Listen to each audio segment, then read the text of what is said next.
پورے 9 مہینے بعد اسرائیل عالم وجود میں آ گیا۔ اللہ تعالیٰ نے اس عالمی بیماری، اس کے لیے جو علاج ہے وہ پہلے پیدا کیا ہے۔ جیسے کہ حدیث میں آتا ہے ما انزل اللہ من دائن الا انزل لہ دوان، اللہ تعالیٰ نے کوئی بیماری ایسی نہیں اتاری کہ جس کا علاج بھی نہ اتار دیا ہو۔ اور جیسے کہ ماں کی چھاتیوں میں بچے کی ولادت سے پہلے دودھ پیدا ہو جاتا ہے، اس کی غذا کا بندوبست پہلے ہو جاتا ہے، اسی طریقے سے اسرائیل کا جو فتنہ اٹھنے والا تھا اس کی سرکوبی کے لیے پاکستان وجود میں آیا ہے۔ اور آج وہ مرحلہ آ گیا ہے، تاریخ کا ایک عظیم موڑ۔ آپ دیکھیں گے کہ بڑی مشابہت پیدا ہو گئی ہے۔ ایک طرف بظاہر امریکہ کی مرضی کے خلاف اسرائیلی وزیر اعظم نیتن یاہو وہ بڑا ایک غرور کا اور بڑے تکبر کا مظاہرہ کر رہا ہے، اور وہ پورا پیس پروسیس جس پر نہ معلوم کتنا وقت صرف ہوا تھا، کتنی محنتیں ہوئی تھیں، کتنے راؤنڈز آف ٹاکس ہوئے تھے، کبھی واشنگٹن میں ہوئے، کبھی اوسلو طرز کا کوئی معاہدہ ہوا ہے، کبھی پھر اور اس کے بعد پیشی ہوئی تھی میڈرڈ کے اندر بھی، لیکن وہ سارا پیس پروسیس جو ہے اس کی دھجیاں کر رہا ہے۔ وہ وقت بالکل قریب نظر آ رہا ہے کہ یروشلم کے مسئلے پر وہاں بٹی دہک اٹھے گی، اور احادیث نبویہ میں جو خبریں دی گئی ہیں کتاب الملاحم کی احادیث میں معلوم ہوتا ہے کہ اب اس کا آغاز ہونے والا ہے۔ نیتن یاہو کو امریکہ کے خلاف جانے کا اصل میں حوصلہ کیوں پڑ رہا ہے؟ اس لیے کہ اسے معلوم ہے کہ فرنگ کی رگیں جہاں پنجہ یہود میں ہے، چاہے کلنٹن ہو یا کلنٹن کا باپ ہو، یہودی لابی وہاں کی اتنی مضبوط ہے، کانگریس میں اور سینٹ میں ان کا اتنا اثر ہے کہ کوئی بھی وہاں شخص بڑے سے بڑا طاقتور اور بڑے سے بڑا اختیارات کا حامل اسرائیل کی مرضی کے خلاف نہیں جا سکتا۔ یہی معاملہ یہاں نظر آ رہا ہے۔ بظاہر تو ناراضگی کا اظہار ہوا ہے، لیکن یہ بات اب تو کھلتی چلی جا رہی ہے۔ حقیقت یہ ہے کہ یہود اور ہنود کا بڑا گہرا لنک قائم ہو چکا ہے، اور یہ بھٹیاں اب دونوں طرف دہکیں گی۔ میں اس سے پہلے بارہا کہہ چکا ہوں، ملت اسلامیہ تقریباً 150 کروڑ افراد پر مشتمل ہے، لیکن اس میں سے تقریباً 20 کروڑ عرب ہیں۔ ان کو اللہ نے خصوصی فضیلت دی تھی، یہ تھے کہ جن کی زبان میں قرآن نازل ہوا، خود محمد عربی صلی اللہ علیہ وسلم عرب تھے، انہیں جو فضیلت عطا کی تھی، لیکن بدقسمتی سے اس دور میں آ کر بھی انہوں نے آزادی حاصل کرنے کے بعد بھی اپنا قبلہ درست نہیں کیا۔ کسی نے ماسکو کی طرف رخ کیا، کسی نے واشنگٹن کا رخ کیا، اللہ اور اس کے رسول کی طرف رخ نہیں ہوا۔ واقعہ یہ ہے کہ مجرم ہیں۔ دوسرے بڑے مجرم 150 کروڑ میں سے 10% یہ 15 کروڑ مسلمان ہیں۔ حالیہ جو سینسس ہمارا ہوا ہے اس کے بعد اندازہ ہو رہا ہے کہ یہاں کی آبادی 15 کروڑ ہو چکی ہے۔ 10% امت مسلمہ کا مسلمانان پاکستان ہے، اور یہ اس اعتبار سے کہ اسلام کے نام پر ملک بنا کر نصف صدی گزار چکے، لیکن یہاں پر اسلام کا بول بالا نہیں ہوا، کتاب و سنت کی بالادستی پر اعلان نہیں ہوا۔ دستور میں ساری اسلامی دفعات موجود، لیکن اس کے ساتھ ہی ایسے خلا موجود، چور دروازے موجود کہ کوئی دفعہ بھی مؤثر نہیں ہے۔ یہ منافقت کا پلندہ لے کر ہم چل رہے ہیں اس دستور کو، اس دستور مملکت پاکستان کو۔ لہذا واقعہ یہ ہے کہ یہ بھٹی جو ہے اب ہماری آزمائش کے لیے آگ بعد ابراہیم ہے، نمرود ہے، کیا کسی کو پھر کسی کا امتحان مقصود ہے؟ اس لیے میں نے وہ آیت بھی آپ کو سنائی، وَلَنَبْلُوَنَّكُمْ بِشَيْءٍ مِّنَ الْخَوْفِ وَالْجُوعِ۔ آج کی صورتحال پر غور کیجئے، کس درجے یہ الفاظ ہمارے جو ہیں وہ ثابت ہو رہے ہیں اور جس اپلائی ہو رہے ہیں۔ ایک خطرہ پیدا ہو چکا ہے۔ واقعہ یہ ہے کہ کوئی کرائسس ہو، کوئی خطرہ ہو، کوئی اندیشہ ہو تو قوم جاگ جایا کرتی ہے، اور اس کے بعد حقیقت یہ ہے اگر ہم نے جرأت کر لی، اور مجھے یقین ہے کہ ہو جائے گا، کچھ لیت و لال ہے، کچھ تاخیر ہے، حکومت کے کچھ اعلانات دو طرفہ سے بھی آ جاتے ہیں، لیکن مجھے یقین ہے یہ دھماکہ ہوگا، یہ مشیت ازدی ہے، یہ شدنی امر ہے، یہ ہوگا۔ اور اس کے بعد یقیناً اس آیت مبارکہ کا دوسرا لفظ ہم پر منطبق ہوگا، وَلَنَبْلُوَنَّكُمْ بِشَيْءٍ مِّنَ الْخَوْفِ وَالْجُوعِ۔ یہاں دوسرا لفظ بھوک کا لفظ ہے۔ ہم پر سختیاں آئیں گی. یقیناً الکفر ملت واحدہ، پوری دنیا امریکہ کی زیر سرپرستی ہمارے خلاف کھڑی ہوگی، ہمارے اوپر پابندیاں لگیں گی، لیکن شاید ہمارے جذبہ ایمانی کو بیدار کرنے کے لیے اللہ تعالیٰ اسی کو ذریعہ بنا دے، اور پھر اس کے ذریعے سے پورے عالم اسلام میں عوامی سطح پر جو ہمدردی پیدا ہوگی پاکستان کے ساتھ، اس کے آثار شروع ہو گئے ہیں. کبھی قطر کی طرف سے خبر آ رہی ہے، کبھی الاحرام کا جو ہے وہاں بات سامنے آ رہی ہے. معلوم ہو رہا ہے کہ جو بھی پبلک اوپینین ہے پورے عالم اسلام میں، اس کی وجہ کیا ہے؟ میں نے اپنے پچھلے جمعے کے خطاب میں عرض کیا تھا کہ جیسے پاکستان سلطنت خداداد پاکستان ہے، ایسے ہی اس کی ایٹمی صلاحیت یہ بھی خداداد ہے. اللہ نے چھپر پھاڑ کر ہمیں دی ہے. ایسا نہیں تھا کہ ہم نے لیبارٹریاں بنائی ہوں، ہمارے سینکڑوں اور ہزاروں سائنسدان ریسرچ میں لگے ہوئے ہوں.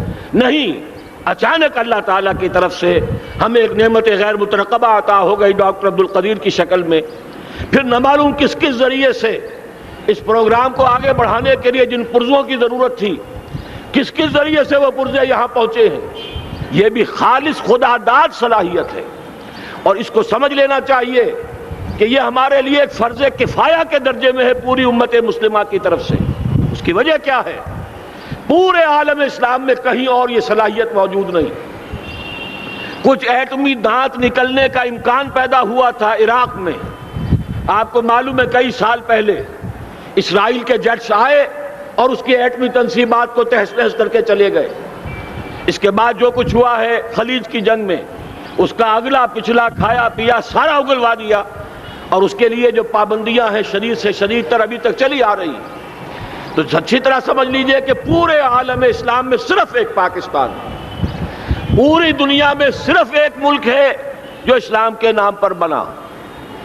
پورے عالم اسلام میں صرف ایک ملک ہے جس کے پاس ایٹمی استعداد ہے. ان دونوں چیزوں کو سامنے رکھیے تو پھر مشیت ازدی میں مختلف چیزیں جو اللہ تعالیٰ کی اس تدبیر کے اندر موجود ہیں، اس کی کچھ نہ کچھ کڑیاں جو ہے ملتی نظر آتی ہیں.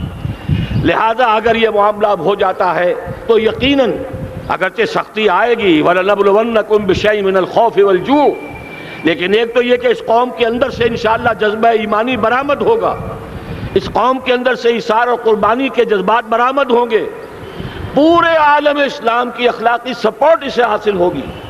اور میں یہ سمجھتا ہوں کہ جیسے نوائے وقت نے بھی بہت اچھا کیا، کل یا پرسوں کے اپنے جو سر وقت پر وہ احادیث شائع کر دی ہیں، جن میں سے دوسری حدیث بڑی معنی خیز ہے.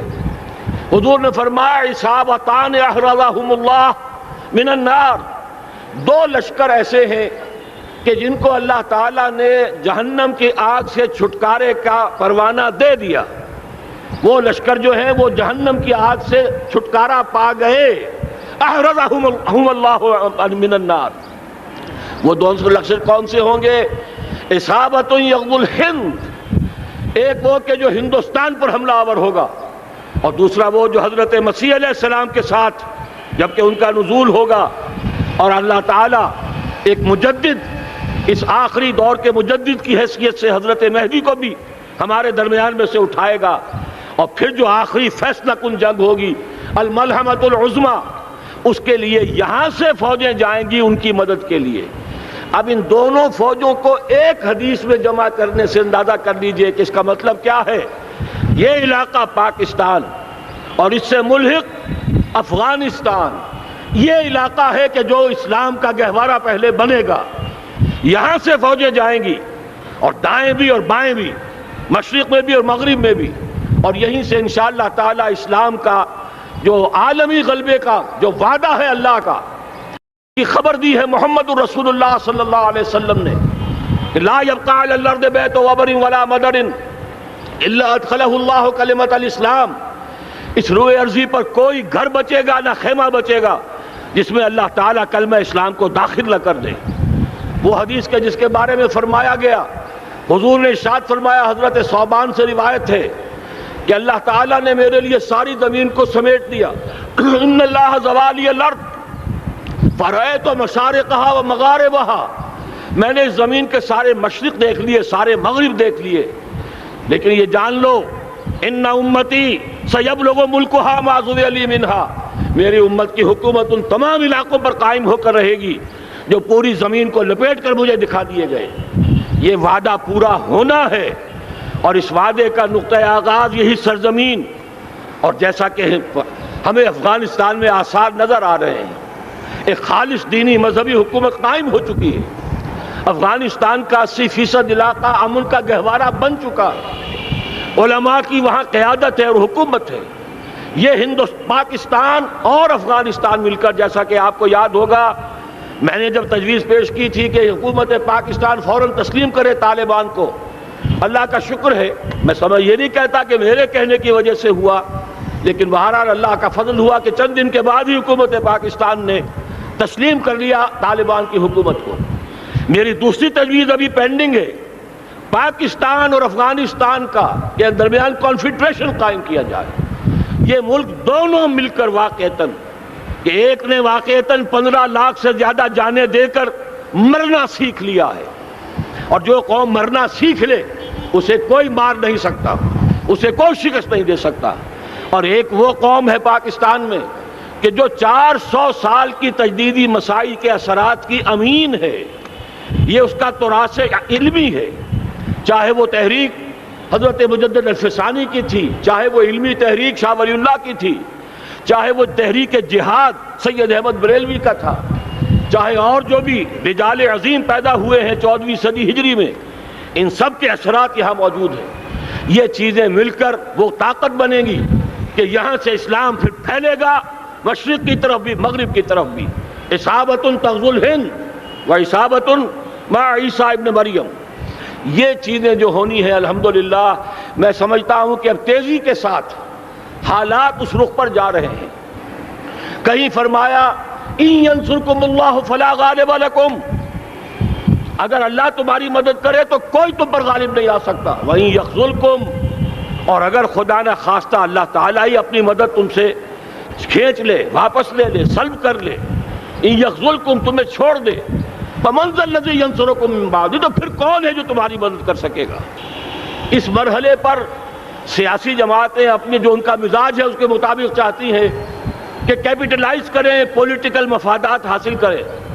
بہرحال میرے نزدیک ایک کنسنسس ہونا چاہیے، ایک نقطے کا دھماکہ ہونا چاہیے، اور نمبر 2 اللہ اور اس کے رسول کے ساتھ صلح اور اللہ کی مدد کی ضمانت حاصل کرنے کے لیے کتاب و سنت کی ٹوٹل بالادستی، پورے دستور پاکستان میں کوئی شے اس کے منافی ہو اس کو نکال کر باہر کر دیا جائے، نفاق سے پاک کر دیا جائے۔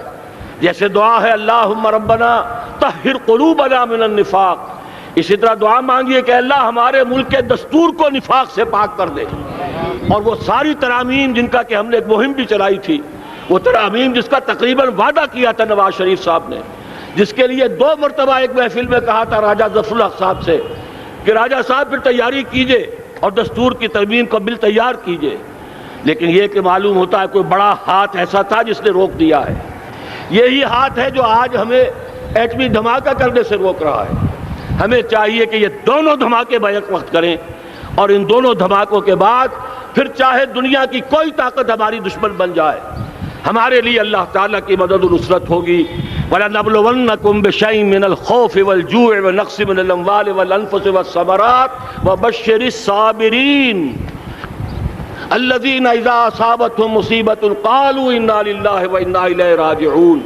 تو قوم انشاءاللہ تعالی، میں یہ سوچا کرتا تھا قوم مردہ ہے، بے حس ہو چکی ہے، دین سے عام طور پر بیزاری پیدا ہوتی جا رہی ہے، جو ہمارے دینی قیادت ہے اس سے بھی لوگوں کے اندر مایوسی پیدا ہو رہی ہے۔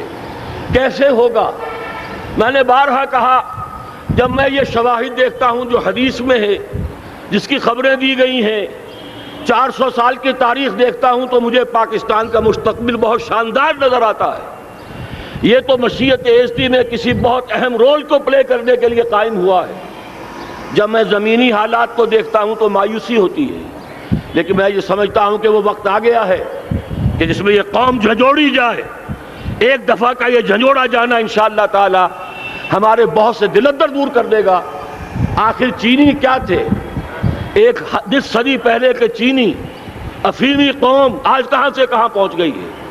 ہمارے اندر بھی چاہے یہ کہ اوپر راکھ ہے، اندر چنگاریاں ہیں، ان چنگاریوں کے بھڑکنے کا وقت آ گیا ہے، اور انشاءاللہ العزیز اسی ایٹمی دھماکے سے اس پورے عمل کا جو ہے آغاز ہو جائے گا، جس سے یہ سرزمین پاکستان اسلام کا گہوارہ بنے، اور پھر یہاں سے پوری دنیا میں اسلام کے غلبے کی جد و جہد کا آغاز کیا جائے۔